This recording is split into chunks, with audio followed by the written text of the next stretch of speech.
જય શ્રી કૃષ્ણ, જય માતાજી, હર હર મહાદેવ। શ્રાવણ મહિનામાં આવતી ફૂલકાજરી વ્રત વિશે જાણશું। ફૂલકાજરી વ્રત 2025 શ્રાવણ મહિનાનું આ વ્રત શ્રાવણ સુદ ત્રીજને દિવસે કરવામાં આવે છે। મોટા ભાગે કુંવારિકાઓ આ વ્રત કરી શકે છે। એ દિવસે સવારે વહેલા ઉઠી નાહી ધોઈને સ્વચ્છ કપડાં પહેરી મહાદેવના મંદિરે જઈ શિવ પાર્વતીજીની પૂજા કરવી।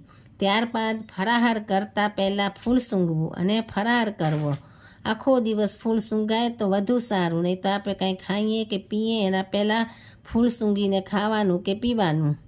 આ દિવસે કુંવારિકાએ શંકર પાર્વતીની ખૂબ ભક્તિભાવપૂર્વક પૂજા કરવી। શક્ય હોય તો ઉપવાસ કરવો અથવા ફરાહાર કરવો। આ વ્રતમાં ફૂલનો મહિમા હોવાથી ફરાહાર કરતાં પહેલાં કે પાણી પીતા પહેલાં ફૂલ સૂંઘવું। ગુલાબ, મોગરો, કેવડો ગમે તે ફૂલ સૂંઘી શકાય છે।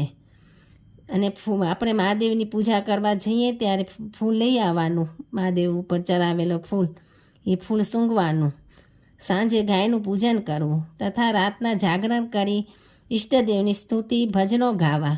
આ વ્રત જે કોઈ ભક્તિભાવપૂર્વક કરે તેનો સંસાર ફૂલોની માફક મધમધી ઉઠે છે અને તેની હરેક મનોકામના શિવ પાર્વતી, ઈશ્વર પાર્વતી પૂરી કરે છે। તો આ હતી ફૂલકાજરી વ્રતની વાર્તા। હર હર મહાદેવ। ઓમ નમઃ શિવાય, ઓમ નમઃ શિવાય, ઓમ નમઃ શિવાય।